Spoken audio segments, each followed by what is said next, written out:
Chris Hantono.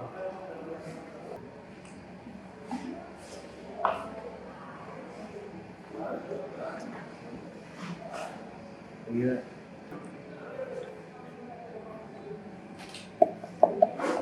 Oh ya. Makasih Pak.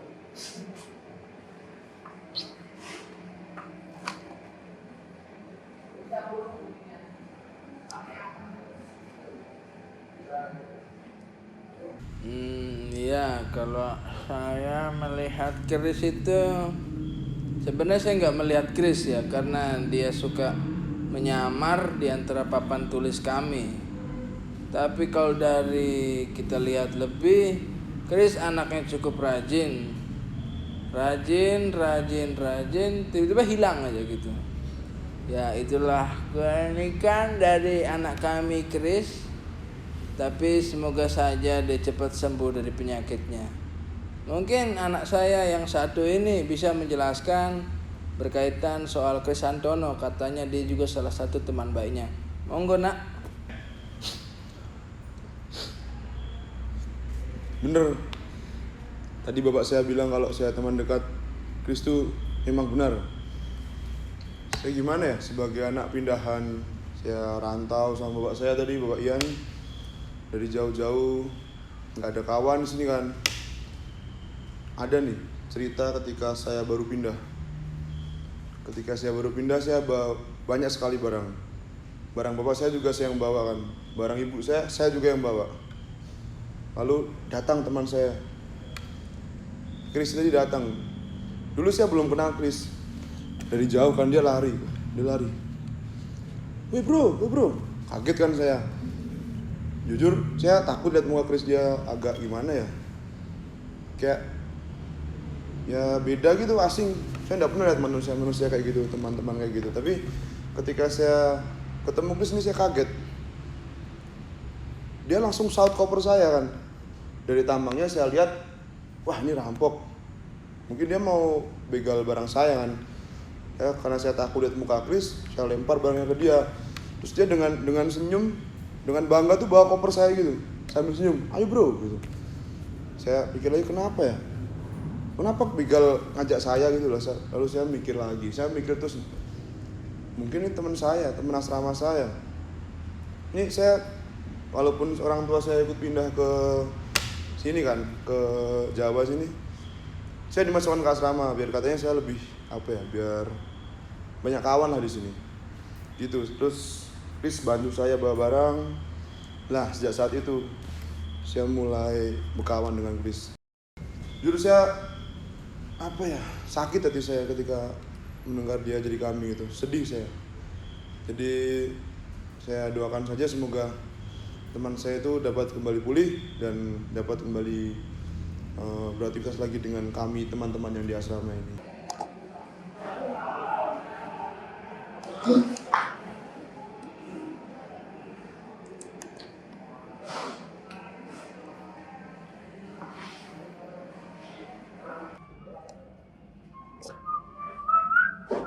Chris!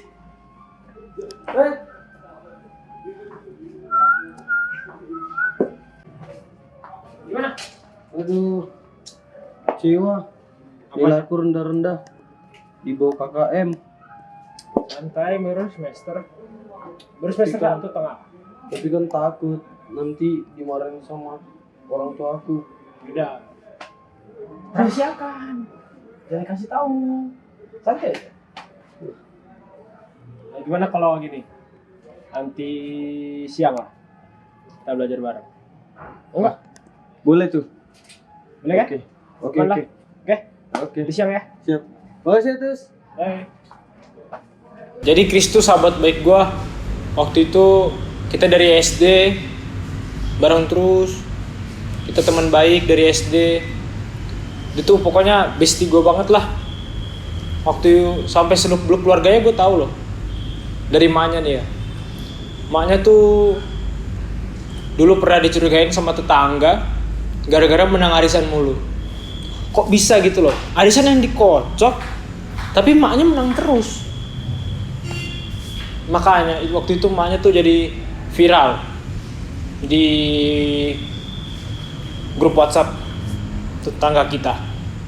Sama terus bapaknya katanya pernah bawa janda ke rumahnya. Dan itu saksi matanya banyak. Ternyata yang dibawa itu ternyata mertua dari maknya. Nah itu sempat heboh juga tuh, viral janda. Nah pokoknya sampai keluarganya tuh gue tau lah buruk-buruknya tuh. Nah terus waktu SD nih, pengalamannya tuh waktu SD dia tuh pernah diajakin ribut sama tukang cleaning service di sekolah. Pernah diajakin ribut. Itu gara-gara masalah kecil aja sih sebenarnya. Mereka rebutan sapu mana yang bagus buat bersihin kelas. Kira-kira gitulah. Dia bersihin kelas, rebutan sama cleaning service. Wah itu heboh. Mereka berantem sampai diem-dieman kayak. Mereka diem-dieman seminggu apa. Padahal mereka teman deket juga tuh waktu itu. Terus waktu SD sampai SMP tuh yang terkenal dari Chris tuh cuma satu sebenarnya, ketampanannya. Dulu tuh dia tuh wah tampan banget, gila. Tampan banget, gue sampai minder gitu loh. Dia mau jadi bestie gue tuh minder gue. Dia tampan banget soalnya. Tampan banget, mirip siapa artis? Jeffrey Nicole. Gila tuh mirip banget dia sama Jeffrey Nicole dulu tuh, kulitnya, mukanya. Sampai nama-namanya tuh diganti J. Chris Nicole. Nah waktu J. Chris Nicole tuh gila, itu sampai SMP panggilannya tuh bertahan terus sampai SMP. Tapi sekarang nih kok kulitnya bisa berubah gitu, nggak tahu deh kenapa. Berubah terus signifikan lagi.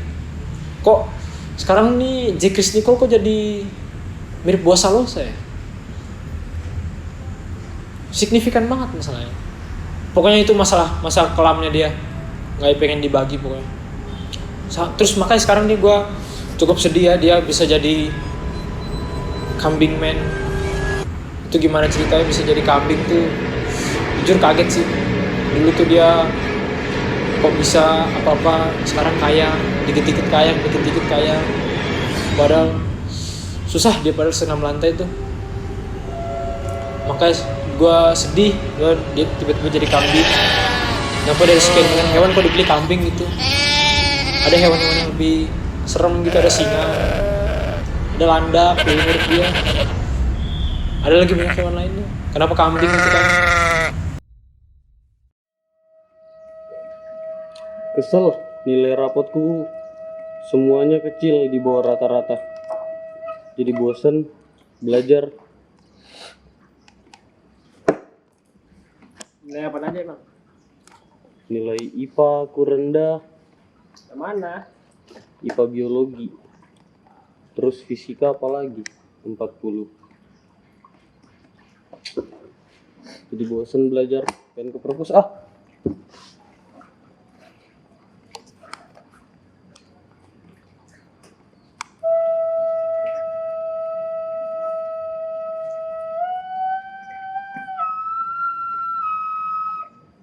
Mana sih men? bosan. Mending baca buku.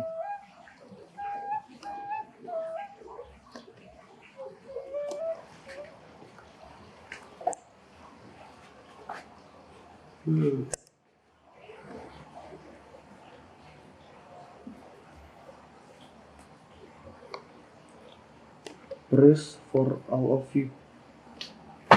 It.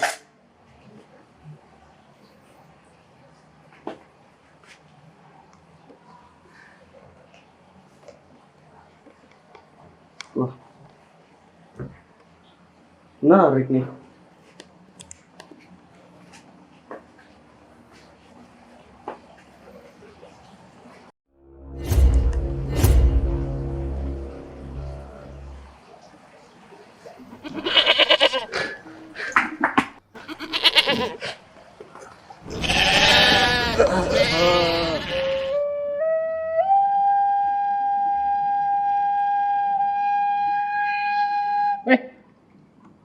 Oh, Chris? Loh,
on. Hot like trouble breaking into your heart like that.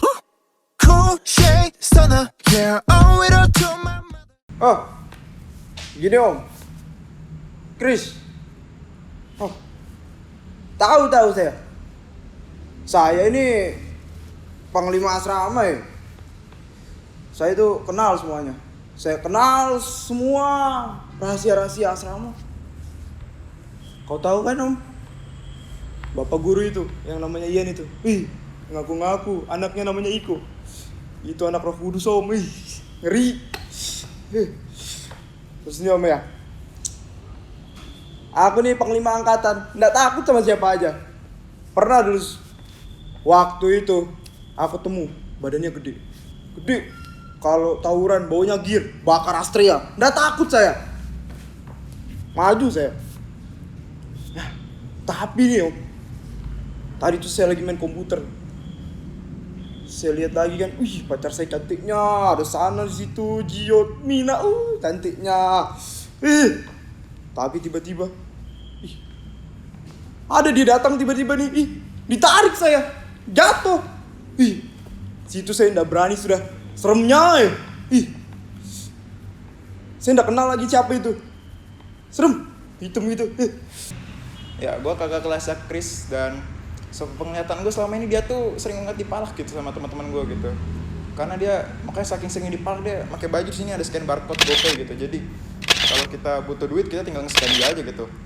Tapi semenjak dia jadi kambing, dia jadi kesulitan gitu untuk ngepalak dia gitu. Karena dia sering kayang gitu. Jadi kita nge-scan harus gini.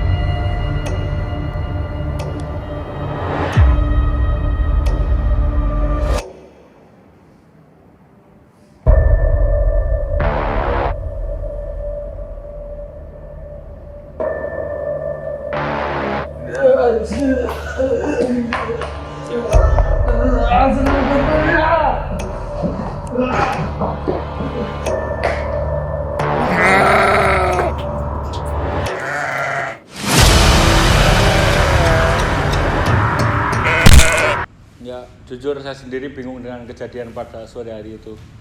Tapi yang saya tahu pasti ketika sore hari itu saya sedang bersepeda santuy. Dan saking santuinya saya memikirkan begitu banyak hal. Saya memikirkan bagaimana masa depan gereja. Saya memikirkan karya misi Jesuit di Indonesia di bawah kepemimpinan Romo Provinsial Paulus Prabowo SY.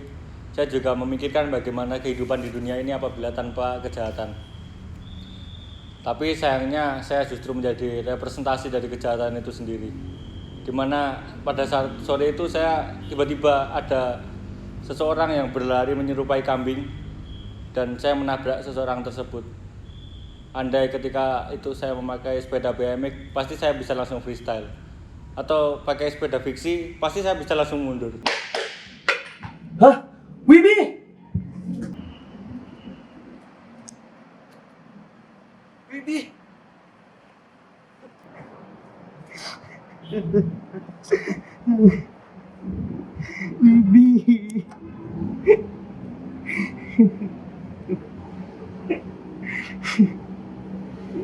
Jadi buat teman-teman ya, mending beli sepeda fiksi. Bisa langsung mundur atau sepeda BMX bisa langsung freestyle. Ya, tapi sayangnya waktu itu saya sedang memakai sepeda Federal 2000 yang sangat usang. Dan pada waktu itu saya karena kebingungan langsung kabur. Dan jujur dalam diri saya ada perasaan bersalah akibat meninggalkan korban di waktu itu.